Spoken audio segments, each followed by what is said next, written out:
നവാഗതനായ വിനോദ് ലീല സംവിധാനം ചെയ്ത ചിത്രമാണ് മന്ദാകിനി. കേന്ദ്ര കഥാപാത്രങ്ങളായി എത്തിയിരിക്കുന്നത് അനാർക്കലി മരക്കാറും അൽതാഫ് സലീം. ഇവർ രണ്ടുപേരുമാണ്. ഇവരെ കൂടാണ്ട് നമുക്ക് അറിയുന്നതും അറിയാത്തതുമായിട്ടുള്ള കുറേ പേര് വന്നും പോയൊക്കെ ചെയ്തിട്ടുണ്ട് ഓരോ കഥാപാത്രങ്ങൾ. എന്തായാലും ഏതായാലും ഈ സിനിമ എനിക്ക് ഒട്ടും വർക്കായിട്ടില്ല, എനിക്ക് ഒട്ടും ഓക്കെ ആയിട്ട് തോന്നുന്നില്ല. പക്ഷേ ഈ സിനിമയിൽ എനിക്ക് കണക്ട് ചെയ്യാൻ പറ്റിയിട്ടുള്ള ഒരു ഭാഗമുണ്ട്. ആ ഭാഗം എന്ന് പറയുന്നത് ഗണപതി ചെയ്തിട്ടുള്ള സുജിത് വാസു എന്ന് പറയുന്നൊരു കഥാപാത്രത്തിൻ്റെതാണ്. റിയൽ ലൈഫിൽ സുജിത് വാസുവിനെ പോലുള്ള കുറേ പേര് നമ്മളൊക്കെ കണ്ടുപോയിട്ടുണ്ടായിരിക്കും. ഈ പെൺപിള്ളേരെ സ്നേഹം പറഞ്ഞ് പ്രണയം പറഞ്ഞ് പറ്റിച്ചിട്ട് അവർ സാമ്പത്തികമായിട്ട് യൂസ് ചെയ്യുന്ന, ചൂഷണം ചെയ്യുന്ന കഥാപാത്രമാണ് സുജിത് വാസു എന്ന് പറയുന്നത്. ഒരു ജോലിക്കും പോകില്ല, ഒരു പണിയെടുക്കില്ല, പെൺപിള്ളേരുടെ ചിലവിൽ ജീവിക്കുന്ന ഒരു കഥാപാത്രം. അപ്പോൾ ആ കഥാപാത്രം മാത്രമാണ് ചുറ്റുപാടിൽ ഇങ്ങനെയുള്ള കഥാപാത്രങ്ങളെ, ഇങ്ങനെയുള്ള വ്യക്തികളൊക്കെ കണ്ടതുകൊണ്ട് എനിക്ക് കണക്ട് ചെയ്യാൻ പറ്റുന്നത്.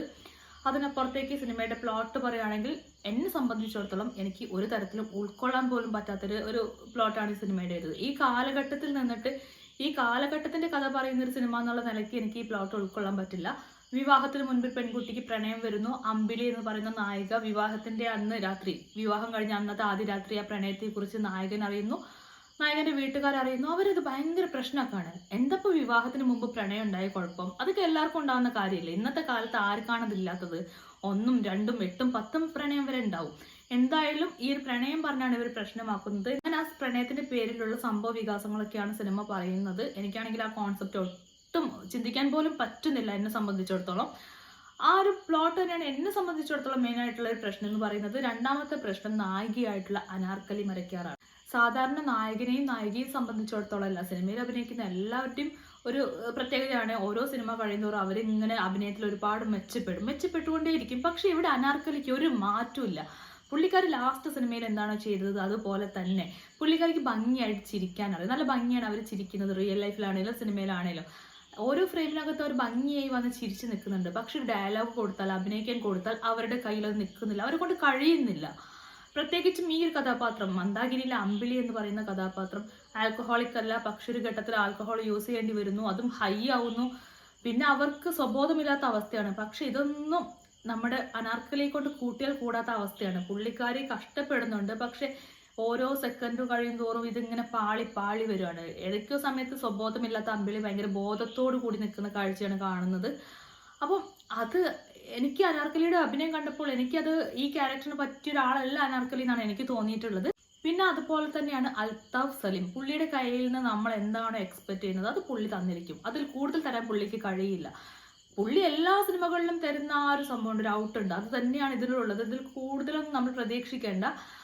പുള്ളി ഒരു ആക്ടർ എന്ന നിലയ്ക്ക് ഈ പറയുന്നത് പോലെ ഓരോ സിനിമ കഴിയുമ്പോഴും നടന്മാർ മെച്ചപ്പെട്ട് വരേണ്ടതാണ്. പുള്ളിയിലും ഈ പറഞ്ഞ സംഭവം കാണുന്നില്ല. അപ്പൊ എനിക്ക് എപ്പോഴും തോന്നുന്നൊരു സംഭവമാണ്, ഇവരെയൊക്കെ കൊണ്ടുപോയിട്ട് വല്ല ഈ അഭിനയ പരിശീലനമൊക്കെ ആയിട്ട് ബന്ധപ്പെട്ട വല്ല ക്യാമ്പിലൊക്കെ കൊണ്ടുപോയിട്ട് കുറച്ചൊക്കെ അഭിനയം പഠിപ്പിച്ചാൽ കൊള്ളാന്നൊക്കെ എനിക്ക് തോന്നാറുണ്ട് ഇത് കാണുമ്പോൾ. കാരണം അഭിനേതാക്കൾ മാറണം, ഓരോ സിനിമയ്ക്ക് അനുസരിച്ച് മാറി വരണം. ഇവിടെ ആ മാറ്റങ്ങളൊന്നും കാണുന്നില്ല. പിന്നെ വന്നിട്ട് സിനിമയ്ക്കകത്ത് കുറേ ആർട്ടിസ്റ്റുകൾ വന്നു പോകുന്നുണ്ട്. അശ്വതി ശ്രീകാന്ത് വരുന്നുണ്ട്, വിനീത് തട്ടിൽ വരുന്നുണ്ട്, കുട്ടിയകിൽ വരുന്നുണ്ട്. ഇവരൊക്കെ നന്നായി തന്നെ ഇവരുടെ കഥാപാത്രങ്ങളൊക്കെ ചെയ്തു പോകുന്നുണ്ട്. പക്ഷെ കൂട്ടത്തിൽ എനിക്ക് അടിപൊളിയും തോന്നിയിട്ടുള്ളത് അൽതാഫ് ചെയ്യുന്ന ആ ഒരു കഥാപാത്രത്തിന്റെ അമ്മയായിട്ട് അഭിനയിച്ച ആർട്ടിസ്റ്റിന്റെ അഭിനയമാണ്. എനിക്ക് അവരുടെ പേരറിയില്ല, പക്ഷെ അവർ ഗംഭീരമായിട്ട് അവരെ ക്യാരക്ടർ ചെയ്തിട്ടുണ്ട്, അടിപൊളിയായിട്ട് ചെയ്തിട്ടുണ്ട്. പിന്നെ ഇന്നത്തെ കാലഘട്ടത്തിന്റെ കഥ പറയുന്നത് കൊണ്ടായിരിക്കാം കുറച്ച് പുരോഗമനപരമായിട്ടുള്ള ആശയത്തിന്റെ ഒക്കെ ഭാഗമായിട്ട് സ്ത്രീകളുടെ മദ്യപാനം, സ്ത്രീകളുടെ പ്രതികരണശേഷി, ഇതൊക്കെ സിനിമയിൽ കാണിക്കുന്നുണ്ട്. മദ്യപാനം എനിക്ക് ഭയങ്കര സംഭവമായിട്ട് തോന്നുന്നില്ല, കാരണം അതൊക്കെ വളരെ കോമൺ ആയിട്ട് നടക്കുന്ന കാര്യങ്ങളാണ്. അപ്പോൾ സിനിമയിൽ അതിന് വേണ്ടിയിട്ട് ഒരു ആശയം, പുരോഗമന ആശയം കാണിക്കാൻ വേണ്ടിയിട്ടാണെങ്കിൽ അത് വലിയ സംഭവമായിട്ട് എനിക്ക് പേഴ്സണലി തോന്നുന്നില്ല. സിനിമയിൽ 4 സംവിധായകർ അഭിനയിച്ചിട്ടുണ്ട്. ലാൽ ജോസ്, അജയ് വാസുദേവ്, ജിയോ ബേബി, ജൂഡ് ആന്റണി. എല്ലാവരും നന്നായിട്ട് അഭിനയിച്ചിട്ടുണ്ട്. ജൂഡ് ആന്റണി ആണെങ്കിൽ കോമഡി ഒക്കെ നന്നായിട്ട് ചെയ്തിട്ടുണ്ട്. നല്ല രസമുണ്ട് പുള്ളിയുടെ പെർഫോമൻസ്. അജയ് വാസുദേവ് രക്ഷയില്ല, കിടിലൻ പെർഫോമൻസ് ആണ്. ലാൽ ജോസിനെ സംബന്ധിച്ചിടത്തോളം പുള്ളി ഭയങ്കര സ്ഥായി ആയിട്ടുള്ള നിർവികാരത തന്നെയാണ് കാണിച്ചിരിക്കുന്നത്. ജിയോ ബേബി ആണെങ്കിലും നല്ല ഭംഗിയിൽ ചെയ്തിട്ടുണ്ട്. അങ്ങനെ 4 ഡയറക്ടേഴ്സ് നല്ല കിടിലനായിട്ട് അഭിനയിച്ചിട്ടുണ്ട്. അങ്ങനെ ഇങ്ങനെ കുറേ ആർട്ടിസ്റ്റുകളെ വെച്ച് സിനിമ ഒരു 122 മിനിറ്റ് മുമ്പോട്ട് കൊണ്ടുപോകുന്നുണ്ട്. സിനിമയിൽ പ്രത്യേകമായിട്ട് എടുത്തു പറയാനുള്ള ഒന്നും തന്നെ വേറെ കാണുന്നില്ല. ഷിജു എം ഭാസ്കർ ആണ് ക്യാമറ ചെയ്തിരിക്കുന്നത്, ഷെറിലാണ് എഡിറ്റർ. അതേപോലെ തന്നെ ചിത്രത്തിന്റെ സംഗീതം നൽകിയിരിക്കുന്നത് ബിബിൻ അശോകാണ്. എല്ലാവരും സിനിമയുടെ ഒരു ബഡ്ജറ്റിനനുസരിച്ചുള്ളൊരു നീറ്റ് വർക്കാണ് ചെയ്തിരിക്കുന്നത്. കൂടുതലായിട്ടൊന്നും പറയാനില്ല. വലിയ പ്രതീക്ഷകളൊന്നും ഇല്ലാണ്ട് ചുമ്മാ പോയി കണ്ടിരിക്കാൻ പറ്റുന്ന ഒരു സിനിമ, അതാണ് മന്ദാകിനി എന്നാണ് എൻ്റെ വ്യക്തിപരമായിട്ടുള്ള അഭിപ്രായം. പക്ഷെ എന്നെ സംബന്ധിച്ചിടത്തോളം എനിക്ക് സിനിമ ഒട്ടും ഓക്കെ ആയിട്ടില്ല, എനിക്കൊട്ടും വർക്കായിട്ടുമില്ല.